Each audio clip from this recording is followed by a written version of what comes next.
Imagine living your entire life believing God Himself was protecting your home, only to watch strangers emerge from the sea and destroy everything before sunset.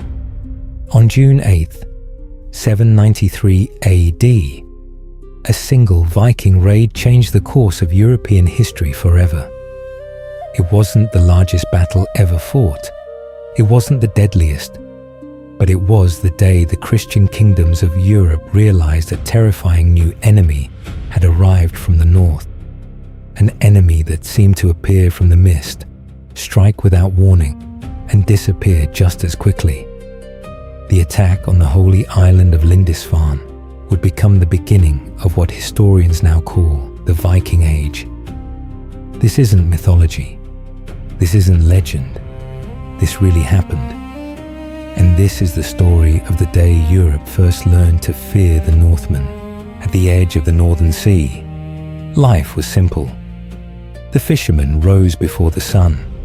The children chased each other through narrow dirt paths. Smoke from morning fires curled gently into the sky. The holy island of Lindisfarne rested quietly off the northeastern coast of the Kingdom of Northumbria. Connected to the mainland only at low tide, it felt separated not just by water, but by peace itself. Here, the rhythm of life had changed little for generations. Before dawn, monks gathered inside the monastery to chant their morning prayers. Their voices echoed through timber halls lit only by flickering candles. Some copied sacred manuscripts by hand, preserving knowledge that would outlive kingdoms. Others worked the gardens or cared for travelers seeking refuge in one of Christianity's holiest places. Outside the monastery, fishermen prepared their boats while families tended livestock and repaired fences weathered by salty winds. Children laughed as they chased one another along narrow dirt paths, unaware that this ordinary summer morning would become one of the most infamous days in medieval history. The people believed this sacred island stood under God's protection. There were no stone walls, no watchtowers, no standing army, only faith. The monastery itself housed priceless treasures: golden crosses, silver chalices, illuminated manuscripts, and holy relics gathered over decades.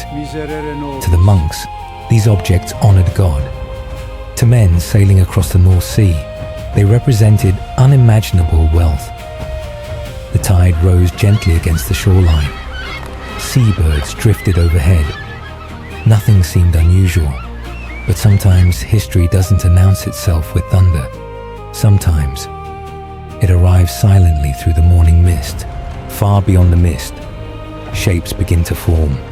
Long, narrow, silent. The sea no longer moves gently, it parts. Dragon-headed prows slice through the grey water. Oars rise and fall in perfect rhythm. Each stroke is deliberate, every movement practiced. The men aboard these ships have crossed hundreds of miles of open ocean from the rugged coastlines of Scandinavia. They are sailors unlike any Europe has encountered before. Masters of the sea whose longships are fast enough to outrun most vessels and shallow enough to sail rivers deep into foreign lands. The carved dragon heads at the bow stare toward the coastline like predators approaching unsuspecting prey. No one speaks. They don't need to. Every warrior knows exactly what awaits them. Round shields line the sides of each vessel in neat rows, painted with bold colors now muted beneath the heavy morning fog. Spears rest against the benches. Axes hang from leather belts. Swords remain sheathed until the moment they're needed. Many of these men are farmers during the growing season. Some are traders. Others are seasoned warriors. But today, they have come as raiders. Their goal is simple: strike quickly, take everything of value, leave before organized resistance can arrive. They do not shout, they do not rush, they arrive with certainty, the Northmen, and once their sails appear on the horizon, There is no negotiation, only survival. A bell rings, once, twice, then again, faster. At first, few understand why. Ships are not uncommon along these shores.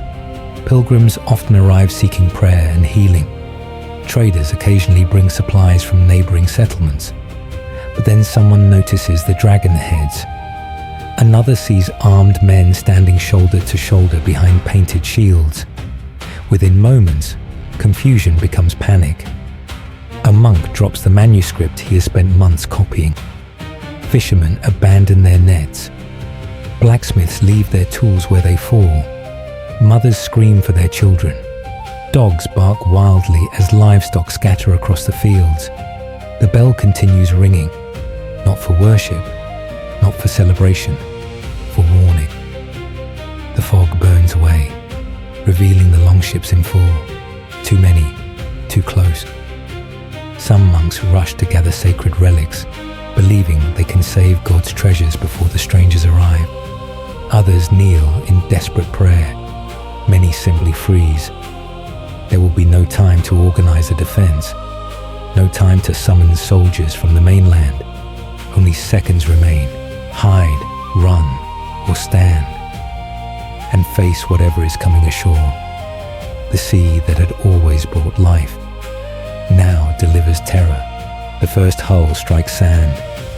Water explodes around iron boots. Warriors leap into the shallows. Axes raised, shields locked. They move with astonishing speed, not wildly, not recklessly, with discipline earned through years of hardship. The first Vikings surge across the beach, their boots splashing through the surf as more longships grind against the sand behind them. Some wear simple leather armor. Others wear shirts of interlocked iron mail that shimmer beneath the morning sun. Braided hair falls across weathered faces hardened by unforgiving northern winters. These are men who have survived freezing seas, violent storms, and battles fought far from home. Fear has long since become familiar.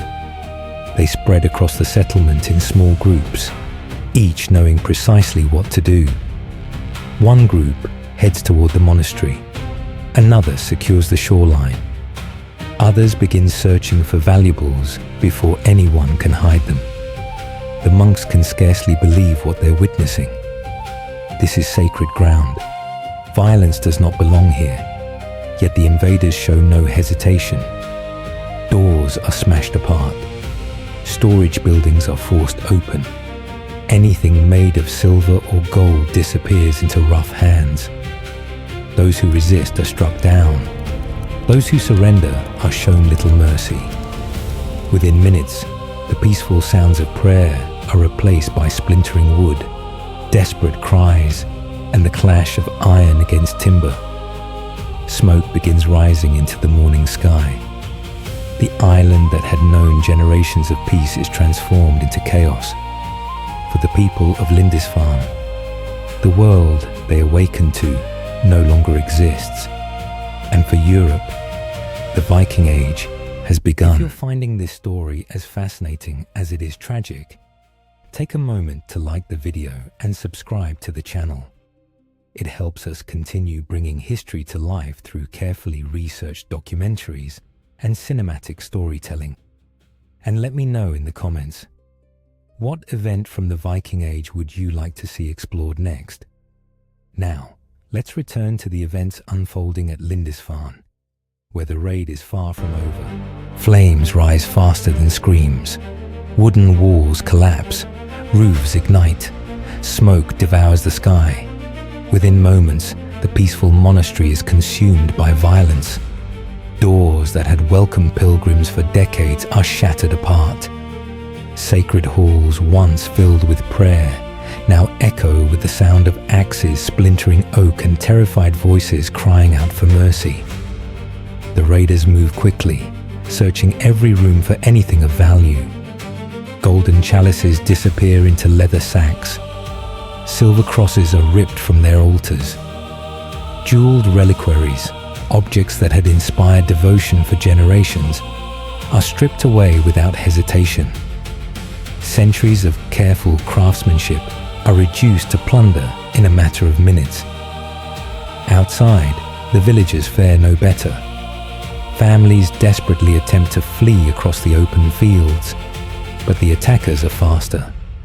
Some men try to defend their homes with farming tools and hunting spears, knowing they stand little chance against seasoned warriors.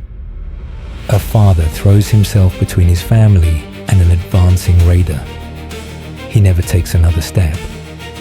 Nearby, frightened children cling to their mothers as smoke rolls across the settlement, turning daylight into an eerie orange haze. The smell of burning timber mixes with sea salt and ash. Everywhere, chaos unfolds.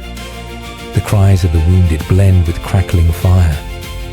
Animals break free from their pens and race blindly through the village. The air itself feels alive with terror. Yet the Vikings remain focused. They are not destroying for the sake of destruction. They have come for wealth, for supplies, for captives who can later be sold into slavery. Every decision is calculated. Every passing moment brings them closer to departure. For the people of Lindisfarne, this is the end of the world they have always known, behind shattered wood and burning debris. One survivor does not run. Breathing slows. Hands tremble around a small knife, barely a weapon. A young novice monk presses himself beneath the collapsed remains of a storage shed. Dust fills his lungs as embers drift overhead like glowing snow. He dares not move, not even to wipe the tears from his face. Heavy footsteps crunch closer, measured, patient. Each step sounds impossibly loud against the silence between distant screams.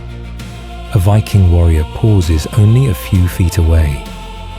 The novice can hear the creak of leather armor, the soft clink of iron rings brushing together, the steady breathing of a man who has done this many times before. Outside his hiding place, another survivor bolts from cover. A shout follows, then silence. The young monk squeezes his eyes shut. His heartbeat pounds so loudly he is certain it can be heard. He silently repeats the prayers he has memorized since childhood, not knowing whether he is asking for courage, forgiveness, or simply one more breath. Smoke thickens. Ash settles across the ground. Time seems to stop. Survival no longer depends on strength. It depends on becoming invisible, on remaining absolutely still while history unfolds only a few steps away. Sometimes, living through catastrophe is not an act of heroism. Sometimes, it is simply refusing to be seen. Then, everything changes. A shadow stretches across the broken doorway. The novice slowly opens his eyes. A Viking stands before him, massive, silent, watching. His axe rests casually upon one shoulder.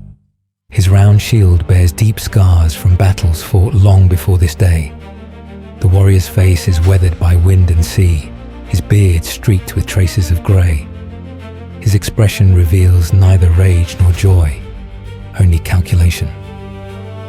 For a long moment, neither man moves. One has spent his life copying scripture. The other has spent his crossing oceans in search of opportunity. Two completely different worlds stand only a few feet apart. The monk expects death. Instead, the warrior glances briefly toward the burning monastery behind him. Voices call from farther down the shoreline. Other raiders have found more treasure, perhaps more captives. The Viking hesitates, then lowers his gaze. Without speaking a single word, he turns away. His boots disappear into the smoke. Was it mercy? Was it simple distraction? Did he decide the frightened monk possessed nothing worth taking? History cannot answer. But because of that single decision, one more witness survives to remember what happened here. Sometimes the smallest choices echo through centuries. Branches tear at skin. Roots twist beneath desperate feet. Behind you, Lindisfarne burns. Ahead, only wilderness. The surviving villagers scatter in every direction they can. Some flee toward the tidal flats, hoping the receding sea will carry them to safety. Others disappear into forests beyond the mainland, guided only by instinct and fear. The young monk runs without looking back. His lungs burn, his legs ache. Still, he keeps moving. Every snapping branch sounds like pursuit. Every distant shout sends fresh terror racing through his body. Eventually, the sounds of battle begin to fade. The roaring fire becomes little more than a faint glow against the horizon. Only then does he dare stop. He turns. Far across the water, smoke rises above Holy Island like a dark scar against the summer sky. The monastery where he prayed, learned, laughed, believed, it is gone. He sinks to his knees, overcome by exhaustion and grief. Around him, other survivors slowly emerge from the trees. No one speaks. Words cannot describe what they have witnessed. Some have lost parents. Others have lost children. Many have lost everything. Yet they are alive. And because they survived, the story of Lindisfarne will not disappear with the ashes. Messengers will carry news of the attack throughout Northumbria. Monasteries across Britain will strengthen what little defences they possess. Kings will begin to realize that the sea, once viewed as a source of prosperity, has become a highway for a terrifying new enemy. This was not merely a raid. It was a warning, one that Europe would remember for generations. The fire is gone. The shouting has faded. The longships have disappeared beyond the horizon. But their absence offers no comfort. In the days that follow, survivors slowly return to Lindisfarne. What greets them is almost beyond recognition. The monastery, that had stood as one of the holiest places in England, is little more than blackened timber and shattered stone. The scent of smoke still hangs in the air, mixing with the salty wind blowing in from the North Sea. Sacred books lie scattered across the ground, their pages stained with mud, ash, and blood. Broken crosses rest among the ruins. Homes have vanished. Families search desperately for loved ones who will never return. Some of the dead are carefully buried by the surviving monks. Others cannot even be identified. The silence is overwhelming. Not the peaceful silence that once surrounded this island, but the silence that follows unimaginable loss. Word spreads quickly across the kingdom of Northumbria. Messengers ride from village to village carrying news no one wants to believe. How could armed pagans attack a place dedicated to God? How could such a sacred monastery fall so easily? Many believe the raid is a sign of divine punishment. Others see it as proof that darker times are coming. No one realizes this is only the beginning. The story of Lindisfarne travels farther than the Vikings themselves. Letters are copied by hand and carried across monasteries throughout Britain and the kingdoms of Europe. Monks describe the attackers with fear and disbelief. They write of dragon-headed ships appearing from the sea without warning, of warriors whose speed seemed almost supernatural, of churches desecrated, treasures stolen, holy men killed or carried away in chains. One contemporary scholar, Alcuin of York, writes with deep sorrow about the tragedy. He asks how such horror could happen to a place devoted entirely to God. His words capture the disbelief felt across Christendom. For centuries, monasteries had served as places of peace. Few had ever considered the possibility that they could become military targets. Kings begin looking toward their coastlines with growing concern. Communities discuss building stronger defenses. Watchmen are posted along vulnerable shores. But no wall can guard every beach. No lookout can watch every mile of coastline. The sea itself has become unpredictable. Where merchants once arrived with goods, warriors now arrive with axes. The balance of power has begun to shift. History often remembers great empires, famous kings, or enormous battles. But sometimes, history changes because of a single morning. The raid on Lindisfarne did not conquer England. It did not topple a kingdom. Yet its psychological impact was enormous. The attack shattered the belief that distance and faith alone could guarantee safety. Over the decades that followed, Viking fleets returned again and again. They struck monasteries, villages, trading towns, eventually entire kingdoms. Some came only to raid, others stayed to settle. They founded towns, established trade routes, intermarried with local populations, and helped reshape the political landscape of Britain, Ireland, France, and beyond. The Vikings were far more than raiders. They were explorers who reached Iceland, Greenland, and even North America centuries before Columbus. They were skilled shipbuilders, craftsmen, farmers, merchants. But on this day, the people of Lindisfarne knew them only through fire and fear. One raid had announced the arrival of an age that would last nearly 3 centuries. Today, the winds still blow across Holy Island. The tides still rise and fall exactly as they did more than 1,200 years ago. Visitors walk peacefully through the ruins of Lindisfarne Priory, often unaware that this quiet landscape once witnessed one of the most significant turning points in medieval history. The buildings have changed, the kingdoms have vanished, the people are long gone. But the story remains, because history is not preserved by stone alone. It survives through memory, through written words, through those who refuse to let the past be forgotten. The Vikings came seeking silver, gold, food, supplies. Instead, they unknowingly changed Europe forever. Their attack forced kingdoms to rethink their defenses, inspired new military strategies, reshaped political alliances, and opened a chapter of history that continues to capture imaginations more than 12 centuries later. The raid on Lindisfarne was not simply the destruction of a monastery.